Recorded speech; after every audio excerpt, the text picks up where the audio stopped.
স্বাগত জানাচ্ছি shopping house থেকে মধুঝিলের সাথে আছে আমি শামীম জাহেদ। 15% ভ্যাট কার্যকর হলে বড় প্রভাব পড়বে দেশীয় পোশাক, জুয়েলারি, রেস্তোরাঁ, ফাস্টফুড এবং গৃহ নির্মাণে। তাছাড়া দাম বাড়তে পারে টুথপেস্ট, ব্রাশের এবং সাবানের মতো নিত্যপণ্যে। সংকুচিত ভিত্তিমূল্য এবং ট্যারিফ লাইন উঠে যাওয়াকেই এর কারণ বলছেন বিশ্লেষকরা। আজ আমরা আলোচনা করব নতুন ভ্যাট রেট এবং নিত্যপণ্যের মূল্য বৃদ্ধি নিয়ে। এই নিয়ে কথা বলতে আমার সাথে স্টুডিওতে রয়েছেন কনজিউমার অ্যাসোসিয়েশন অব বাংলাদেশের সভাপতি গোলাম রহমান এবং মূল্য সংযোজন করে সাবেক কমিশনার এবং দ্য ভ্যাট সলিউশনসের প্রধান নির্বাহী আব্দুল কাফি। তবে আলোচনা শুরু করার আগে দেখে নেব একটি প্রতিবেদন। ঘুম থেকে উঠেই চাই টুথপেস্ট, ব্রাশ, সাবান, শেভিং সামগ্রী আর পারফিউম। 1 জুলাই থেকে এসব পণ্য কিনতে দিতে হবে 15% ভ্যাট, গুনতে হবে বাড়তি টাকা। নতুন ভ্যাট আইনের বড় প্রভাব পড়বে পোশাক কেনাকাটায়। এখন দেশি ব্র্যান্ডে ভ্যাট দিতে হয় শতকরা 4 টাকা, নতুন আইনে বাড়তি দিতে হবে আরও 11 টাকা। একইভাবে ভ্যাট বাড়াবে মোবাইল ফোন, জুতা, বেল্ট, মানিব্যাগ, ঘড়ি, চশমা সহ বেশ কিছু পণ্যের দাম। সোনার উপর গহনায় 100 টাকায় খরচ বাড়বে 10 টাকা। ওদের ক্ষেত্রে যখন ভ্যাট বেশি লাগে, এর মানে হচ্ছে যে আমাদের পকেটের থেকে টাকা সরকারি ফান্ডে জমা। তো আমরা এখন কম দামি জিনিস কিনতে হবে, হয়তো এখন 85 টাকার জিনিস কিনতে হবে 100 টাকার বাজেটে। কিছু তো করার নাই, এখন সরকার ভ্যাট যখন বসাইছেন দিতে হবে। রেস্টুরেন্টে খেতেও ভ্যাট দিতে হবে 100 টাকায় 15 টাকা। ফাস্টফুডে থাকা 15% ভ্যাটের সঙ্গে যোগ হচ্ছে 10% সম্পূরক শুল্ক। 15% ভ্যাট লাগবে চা পাতা কিনতেও। বিদ্যুৎ বিলে 100 টাকায় 5 টাকা ভ্যাট, 1 জুলাই থেকে দিতে হবে 15 টাকা। ভবন নির্মাণের রডে 15% ভ্যাট আরোপে প্রতি টনে এর দাম বাড়বে প্রায় 6,500 টাকা। যেগুলো ট্রাঙ্কেটেড বেস ছিল সেগুলো যখন ট্রাঙ্কেটেড বেস থাকবে না, তখন স্বাভাবিকভাবে ওই পণ্যগুলোর উপর আগে যে পরিমাণ মূসক পরিশোধিত হতো তার চেয়ে বেশি মূসক অবশ্যই এখন পরিশোধিত হবে, অর্থাৎ পরিশোধ করতে হবে। সেক্ষেত্রে এই পণ্যগুলোর ক্ষেত্রে মূল্য আগের তুলনায় তো কিছুটা বৃদ্ধি পাবেই। শাকসবজি, মাছ, মাংস, ভোজ্য তেলে ভ্যাট না বসলেও সম্পূরক শুল্কের কারণে দাম বাড়বে মশলার। বিশ্লেষকরা বলছেন ভ্যাটের এই বাড়তি বোঝা সামলাতে বেশ কিছু খাতে ব্যয় বন্ধ করতে হবে নিম্ন ও মধ্যবিত্ত ক্রেতাকে। Ruhul Amin, independent news, Dhaka. শুরু করছে আপনার আলোচনা। যারা গোলাম রহমান এবং যারা আব্দুল কাফি, আপনাদেরকে স্বাগত জানাচ্ছি অনুষ্ঠানে। কেমন আছেন আপনারা? ভালো আছে। যারা গোলাম রহমান, আপনার কাছে প্রথম প্রশ্ন করতে যাচ্ছি। আপনি কনজিউমার অ্যাসোসিয়েশন অব বাংলাদেশের ক্যাবের একজন সভাপতি এবং আপনি বাংলাদেশ সরকারের সাবেক বাণিজ্য সচিব এবং সরকার আরও গুরুত্বপূর্ণ পদে ছিলেন। আপনি এসিসি অ্যান্টি কারাপশন কমিশনের চেয়ারম্যান হিসেবে দায়িত্ব পালন করেছেন। এই অবস্থায় আমরা বিভিন্ন সময় শুনছি যখন নতুন ভ্যাট আইন কার্যকর হচ্ছে আগামী মাস থেকে কার্যকর হওয়ার কথা রয়েছে 1 তারিখ থেকে, এনবিআর থেকে প্রায় বলা হচ্ছে যে নিত্যপণ্যের দাম আসলে বাড়বে না, কিন্তু সাধারণ মানুষ বলছেন বা অনেকেই বলছেন যে আসলে দাম বাড়বে। আপনার কি মনে হয়? যে নতুন ভ্যাট আইন যেটি হলো, এটি সম্ভবত আর্থিক খাতে বর্তমান সরকারের সবচেয়ে বড় সংস্কারমূলক পদক্ষেপ, কোনো সন্দেহ নাই। এখন এই পদক্ষেপের ফলে যে ইউনিফর্ম 15% হারে ভ্যাট কনজিউমারদেরকে, এটা প্রথমে বলে রাখা ভালো, ভ্যালু মানে ভ্যাট কিন্তু ক্রেতা দেয়, জি, ব্যবসায়ী ভ্যাট দেয় না। ব্যবসায়ী ভ্যাট সংগ্রহ করে এবং রাষ্ট্রীয় কোষাগারে জমা দেয়। এখন ভ্যাট উৎপাদনের পর্যায়ে যেমন আছে, স্টোরেজের পর্যায়ে আছে, ডিস্ট্রিবিউশনের পর্যায়ে আছে, রিটেল পর্যায়ে আছে। যে 1991 সালের যে আইন, সেই আইনে সব পর্যায়ে ভ্যাট আছে, কোনো পর্যায়ে কম, কোনো পর্যায়ে বেশি, এবং মাল্টিপল রেট। জি, কোনো পর্যায়ে আছে যে আপনার ভ্যাট ইনক্লুসিভ প্রাইস, আর কোনো পর্যায়ে আছে ভ্যাট এক্সক্লুসিভ প্রাইস। রাইট। যেখানে ভ্যাট এক্সক্লুসিভ প্রাইস, সেইখানে যখন আমরা বাজার করি, বিশেষ করে বড় বড় দোকানগুলিতে, যেখানে ভ্যাটটা উল্লেখ করে আমাদের থেকে আদায় করে, এবং যে রেট যেটা 1991 সালে মাল্টিপল রেট ছিল, সর্বোচ্চ ছিল 15% এবং আরো 2%, 5%, 4% বিভিন্ন রকমের রেট ছিল। এখন যে নতুন আইন 2012 সালের যে আইন, যেটা আর কি বাস্তবায়িত হতে যাচ্ছে, সেইখানে ইউনিফর্ম রেট করা হয়েছে। এবার রেট হলো 15%। এই রেট 15%-এর অর্থ এ নয় যে প্রত্যেক পর্যায়ে 15% দিতে হবে, যে উৎপাদন পর্যায়ে, ডিস্ট্রিবিউশন পর্যায়ে অথবা রিটেইলিং পর্যায়ে মোট 15% দিতে হবে। এটা সংগৃহীত হবে, কিন্তু প্রত্যেক পর্যায়ে সংগৃহীত হবে এবং পূর্ববর্তী পর্যায়ে যেটা সংগ্রহ করছে পরবর্তী পর্যায়ের যিনি ব্যবসায়ী তিনি কিন্তু ওইটা রিফান্ড পাবেন উনি যদি যে কাগজপত্র দিয়ে। বুঝতে পেরেছি। সেই জন্য হ্যাঁ, এনবিআর বলছে যে দাম- টোটাল ভ্যাটের ইম্প্যাক্ট খুব কম হবে, জি, বরং এটা আর কি রেয়াত পাবে বেশি। রেয়াত নেওয়া হলে জিনিসপত্রের দাম কমার কথা। আর নিত্য প্রয়োজনীয় পণ্যের বিষয়ে ওনারা আরো দুটি কথা বলছেন। একটি কথা হলো যে নিত্য প্রয়োজনীয় পণ্যগুলির ভ্যাট আরোপ করা হবে হ্যাঁ, সেটা করা হয়নি, বেশ কিছু পণ্যে করা হয়নি। হ্যাঁ। আরোপ করা হবে না।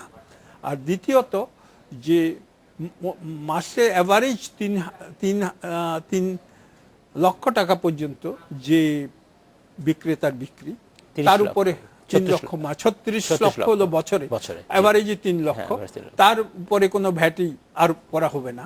আর 12.5 লাখ অ্যাভারেজ মাসিক যেই দোকানের বিক্রি সেই দোকানে 4% হারে আপনার টার্ন ওভার ট্যাক্স। সো এর ফলে ছোট দোকানে কিনলে ভ্যাটের এ হবে না। কিন্তু বাস্তবে কি হবে? বাস্তবে আমাদের আশঙ্কা, যেহেতু বলছে সব পণ্যের উপরে 15% হারে ভ্যাট, ব্যবসায়ীরা এই সুযোগ নিয়ে নিত্য প্রয়োজনীয় পণ্য আর লিস্টের বাইরে আর ভিতরে তাহলে সব একে দেখতে পণ্যের হবে। উপরেই ভ্যাট আদায় করবে।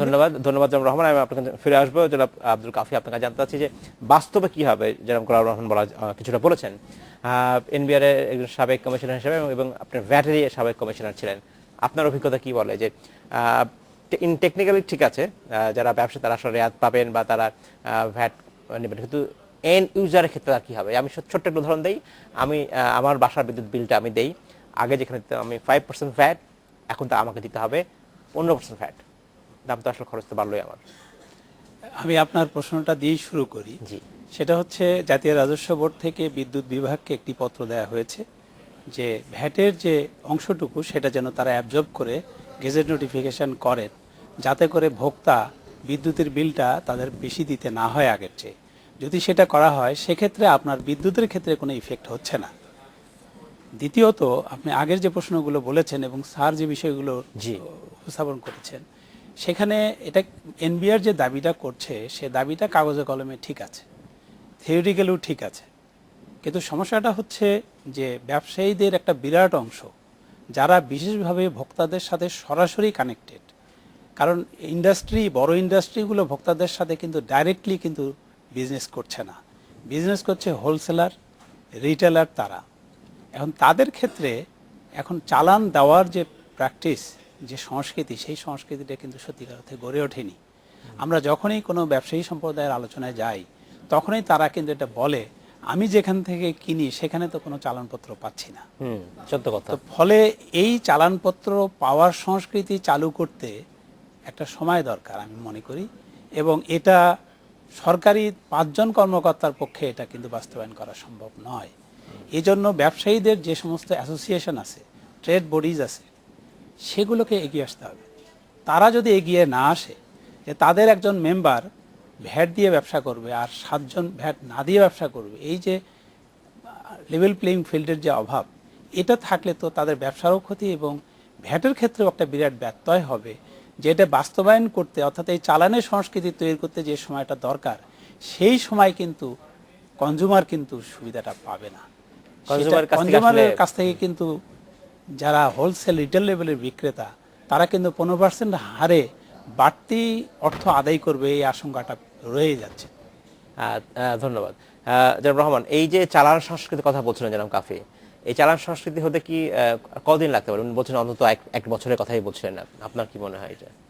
যখনই ব্যবসায়ীরা সবসময় লাভের পিছিয়ে দৌড়ায়, আচ্ছা, যখনই সে দেখবে যে চালানটা জমা দিলে চালান নিয়ে এটা রিফান্ড ক্লেম করলে আমার লাভ বেশি হয়, তখনই সে এই পথে আসবে। আচ্ছা, পদ্ধতিটা খুব কমপ্লিকেটেড এবং এই জন্যে বেশ কিছু সময়ের প্রয়োজন হতে পারে। তবে এই জন্যে মানে সরকারের এনবিআরকে অত্যন্ত উদ্যোগী হতে হবে, প্রচার প্রচারণা বাড়াতে হবে এবং সবাইকে অন বোর্ড আনার যে ব্যবস্থা সেটা করতে হবে। আর না হলে কিন্তু ওই এন্ড ইউজার যে কনজিউমার user, হ্যাঁ, right. ভোক্তা সেই আর কি তার গলাতেই আর কি ছুরিটা চলবে। জনাব কাফি, এই রিফান্ড ক্লেম কেন এত জটিল? আপনি কি বুঝে বলবেন কি পদ্ধতিতে আসলে করতে হবে একজন ব্যবসায়ীকে? এখানে বাস্তবে কতগুলো সমস্যা আমরা কাজ করতে গিয়ে দেখি, সেটা হচ্ছে ডকুমেন্টের বিষয়ে খুব কড়াকড়ি আছে রেভিনিউতে। জি, এখানে কড়াকড়ি করা সত্ত্বেও দেখা যায় যে অনেকেই জাল ট্রেজারি চালান নাম্বার ব্যবহার করেন, ভ্যাটের চালানটা জাল ব্যবহার করেন। আমরা পরীক্ষা করে এগুলো অনেক মামলা করেছি। পেয়েছেন আগে একসময়। ফলে এখানে বলা হচ্ছে যে আমদানিকৃত পণ্যের রেয়াত নিতে গেলে বিল অফ এন্ট্রি থাকতে হবে, তাকে মূল কপিটা তার থাকতে হবে।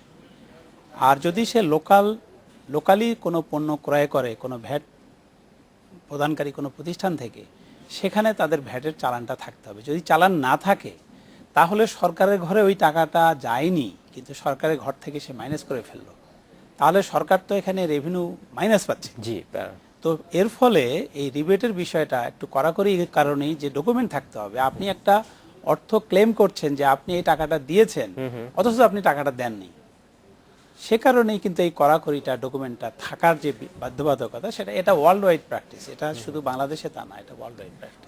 ধন্যবাদ জনাব কাফি। জনাব রহমান, আপনাকে ধন্যবাদ। আমরা নিব ছোট্ট একটি বিরতি। নিচে একটি বিরতি, আমাদের সাথে থাকবেন ফিরতি শিখি।